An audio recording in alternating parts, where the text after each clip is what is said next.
आज भले दुनिया के लोग भटक रहे, आज बड़े दुनिया के लोग भ्रमित हो रहे। बुजुर्ग लोग जानते हैं, एक ही डॉक्टर सारा इलाज कर देता था। पहले के लोग नहीं जानते थे कि ये अलग है कि वो अलग है। केवल एक मेरे महादेव को एक लोटा जल चढ़ाते थे, सूर्य भगवान को अर्घ देते थे और भगवान का भजन करते थे और पार उतर जाते थे। आज मनुष्य भटक रहा है, मानव भ्रमित हो रहा, भ्रमित।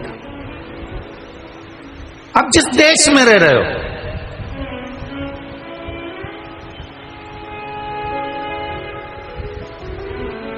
आप जिस देश में निवास कर रहे हो, जरा विचार करिएगा कि उस देश में भगवान पशुपति नाथ रहना है। अर्थात पशुपति नाथ का क्या मतलब है? एक भगवान शिव जो पशुओं के भी देवता है, पक्षियों के भी देवता है। एक भगवान शिव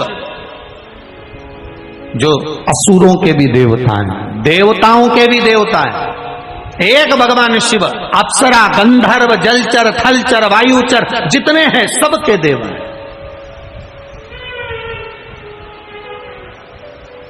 और हम उनकी भक्ति में रमे हुए हैं। जरा विचार करिए कितनी कृपा शिव की है। सबसे कीमत वाला शरीर है ये। कौन सा शरीर? मनुष्य का शरीर सबसे कीमत वाला है।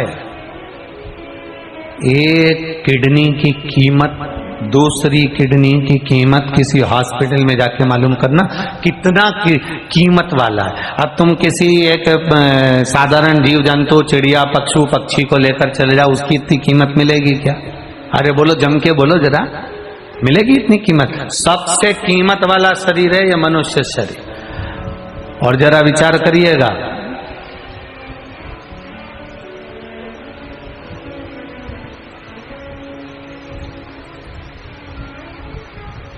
आपको बुरा तो नहीं लगेगा? अरे बोलो तो रे जरा, नहीं लगेगा ना? 25 लाख की गाड़ी में डीजल और पेट्रोल नहीं डाला जाए और क्रोसिन का तेल और घासलेट डालकर चला लोगे क्या? अरे जम के बोलिए जरा, नहीं चला सकते ना? नहीं हो सकता है 50 लाख की गाड़ी, और अगर तुम्हारे 50 लाख की गाड़ी में, 60 लाख की गाड़ी में, 1 करोड़ की गाड़ी में डीजल पेट्रोल नहीं है, तो तुम क्या वो घासलेट का तेल, क्रोसिन का तेल डालकर चला सकते हो 1 करोड़ की गाड़ी? 50 लाख की गाड़ी? नहीं नहीं, मशीन बेकार हो जाएगी। नहीं नहीं, गाड़ी बेकार हो जाएगी। 50 लाख की गाड़ी है, 1 करोड़ की गाड़ी है, 70 लाख की गाड़ी है, 80 लाख की गाड़ी है, 60 लाख की गाड़ी है, 25 लाख की गाड़ी है, 5 लाख की गाड़ी है। 5 लाख की गाड़ी में भी तुम घासलेट का तेल, क्रोसिन का तेल डालकर नहीं चलाते, तो फिर ये करोड़ों की गाड़ी में आड़ा टेढ़ा सामान डाल के क्यों चलाते?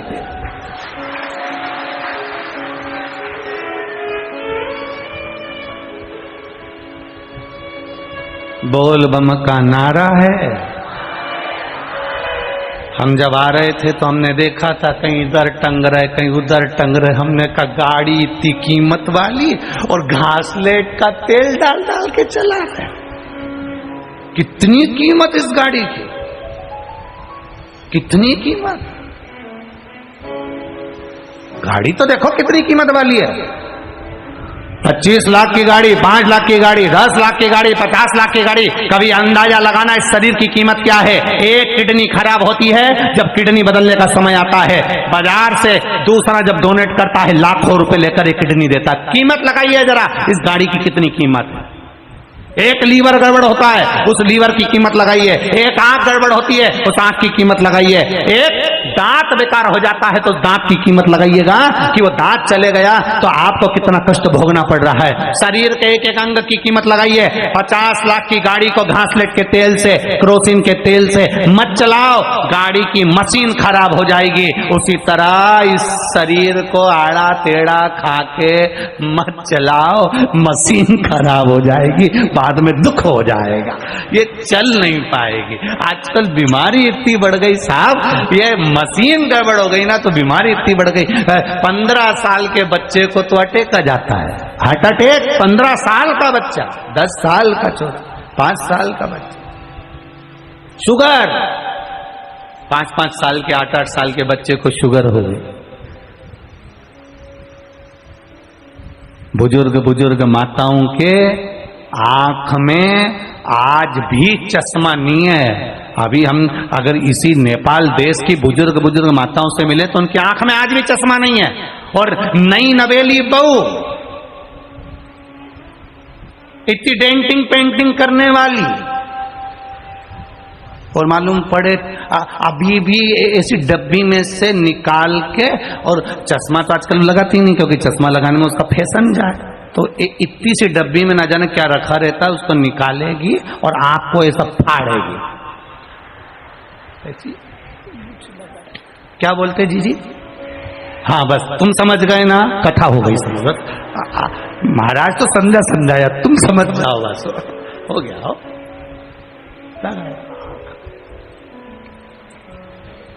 और 3-4 बार यूं भी करके देखती है, आंख को सही फंसा है कि नहीं फंसा। 3-4 बार। गाड़ी कितनी सुंदर है, गाड़ी कितनी कीमत वाली है, और इतनी गाड़ी कीमत वाली हो और कीमत वाली गाड़ी में घासलेट और केरोसिन का तेल डालकर चलाओ तो उसकी कोई महत्वता नहीं है। गाड़ी अगर कीमत वाली है तो डीजल पेट्रोल भी अच्छा डाला जाए। महाराज ये विचार करिएगा जरा, इसकी कीमत समझिएगा। मानव के देह की जिसने कीमत समझ ली उसका जीवन धन्य हो गया, जीवन धन्य। खाली न जाता कोई।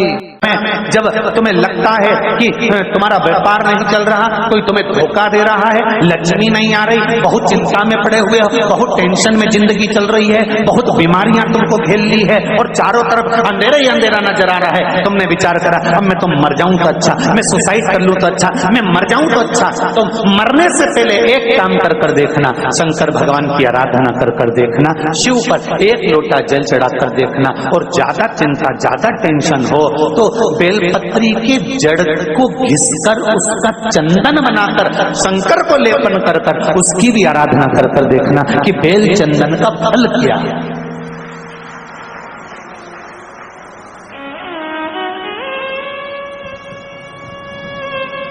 एक बेल पत्र, एक बेल, ये कोई साधारण नहीं, एक बेल।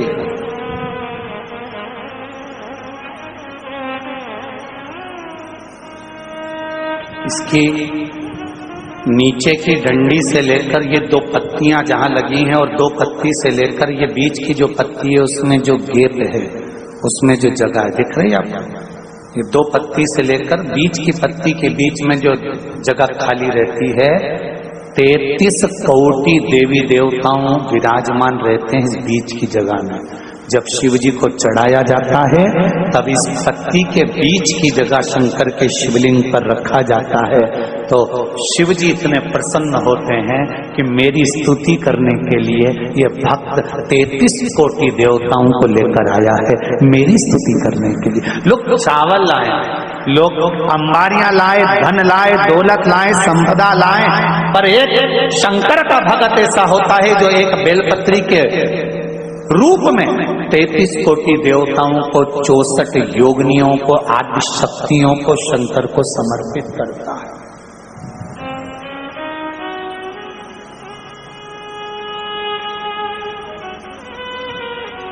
जाओ भगवान के पास जब भी जाओ तो दिल से जाओ, हृदय से, छल कपट को दूर कर। शराबी और सांप, इनसे भी सीखने को मौका मिलता है। शराबी और सांप रोड पर टेढ़े आड़े चलते हैं पर घर में सीधे ही घुसते हैं।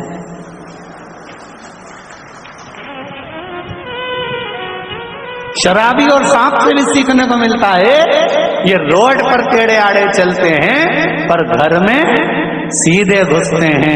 उसी तरह संसार सागर में तुम कितने भी टेढ़े रहो पर महादेव के चरणों में सीधे ही बने रहना कि मैं तुम्हारा हूं, इसके सिवा मैं कुछ जानता ही नहीं, मैं दूसरा कुछ जानता ना। तो मुझे पूजन आती है, ना मुझे स्तुति आती है, ना मुझे अर्चना आती है, ना मैं सेवा जानता हूं, ना मैं चाकरी जानता हूं। मैं तो केवल एक बात जानता हूं, श्री शिवाय नमस्तुभ्यम।